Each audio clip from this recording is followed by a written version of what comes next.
Namaste. It's nice to be back with you. I have had a hard time with this one because it's dredged up a lot from my childhood that has pretty much scarred me. But I feel like I need to share this with you, and I listen to Spirit. So this is about me being a prejudiced, racist bigot. I always thought I was a loving little Christian boy. As a toddler, I was taught to sing, Jesus loves the little children, all the children of the world. Red and yellow, black and white, they are precious in his sight. Jesus loves the little children of the world. Then real life happened. In 1967, we moved from our comfortable, insular, very Caucasian upstate New York farm community to deep South Tuskegee, Alabama, right smack dab in the middle of the civil rights movement. Quite frankly, for a kid, it was pure and utter hell. While my little 7-year-old self couldn't quantify what was going on, culture shock was my constant horror. It all started with the first visit to the Piggly Wiggly grocery store. Mom shopped, we placed our items on the conveyor belt, and nothing. When I mean nothing, I mean all the cashiers left their registers, and the other customers got out of line and just disappeared.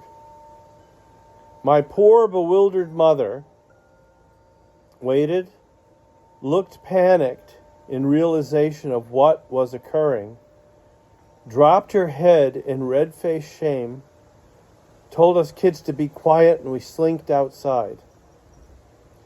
We felt like plague victims. My 3-year-old brother needed baby shoes, and the same thing happened. No one waited on my mother at the shoe store. No one in town would serve us. No one. Gas. Nothing. How would we survive? We were ostracized by everyone in Tuskegee. Townspeople who saw us coming would walk on the other side of the street to avoid us. We had to go 50 miles away to Montgomery to shop and be served. You better believe we developed good little old Southern accents. The word was out. We were on the public shit list. Yankee, go home. My 3rd grade teacher, Miss P., hated my northern N-loving guts. Integration made the way for some children of color to attend the usually waspy elementary school, and Miss P. went out of her way to torment us in front of the kids in class. I understand discrimination from the other side, a truly painful but enlightening life lesson.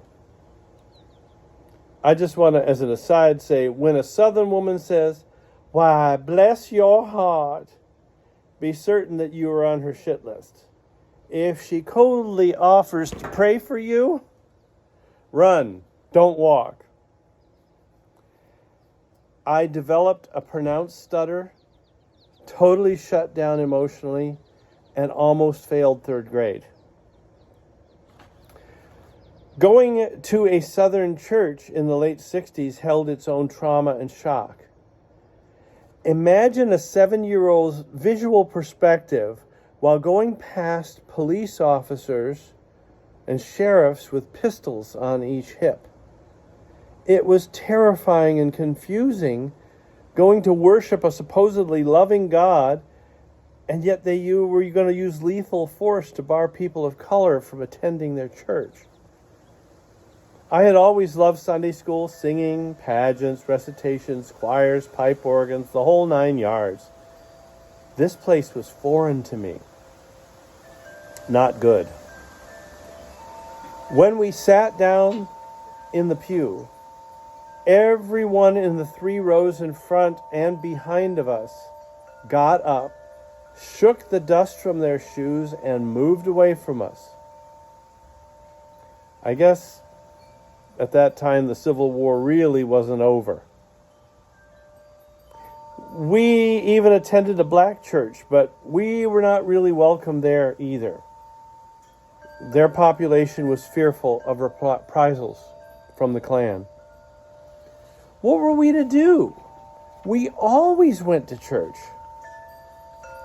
Now, our house looked like something out of Gone with the Wind, with big pillars out front, azaleas, boxwood, servants' quarters in the rear, and a big semicircular driveway. We had 3 phones, not just one, and no party lines. What do you suppose this naughty 7-year-old did? He eavesdropped on everybody's calls. Not good.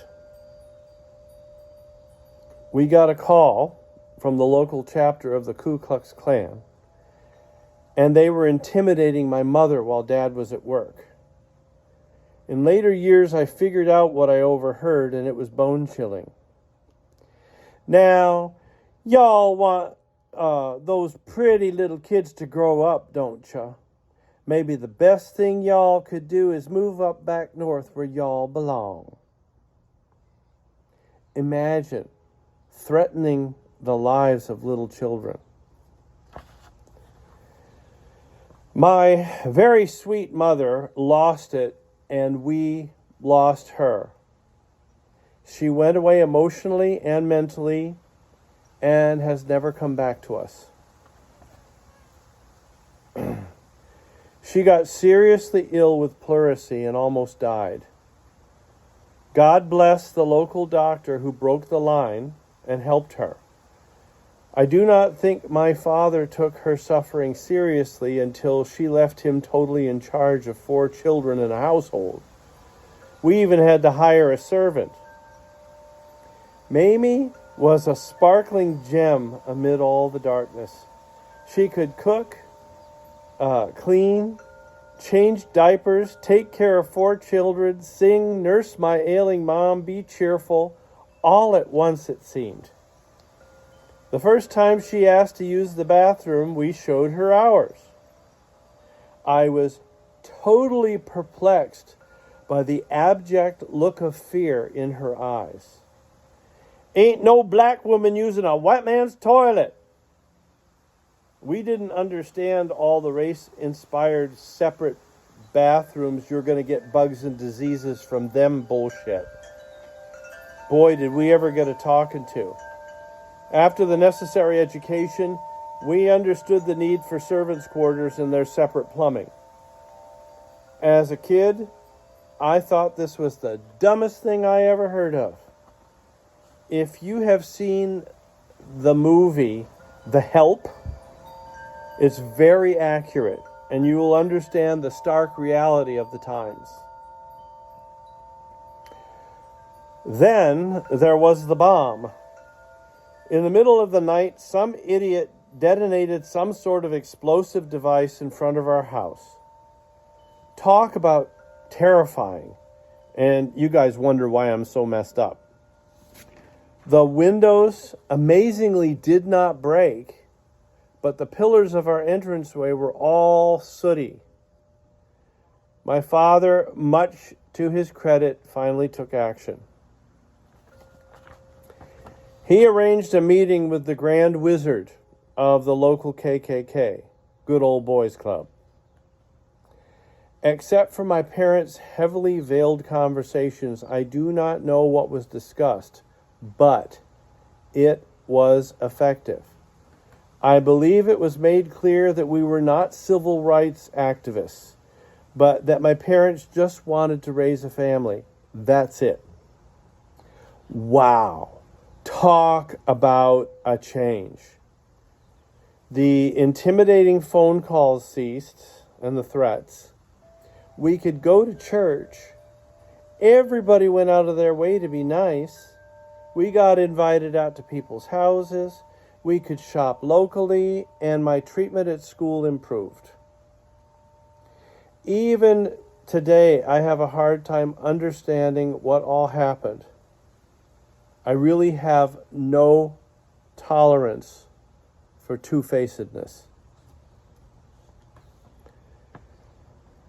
When Martin Luther King Jr. was assassinated, all hell broke loose.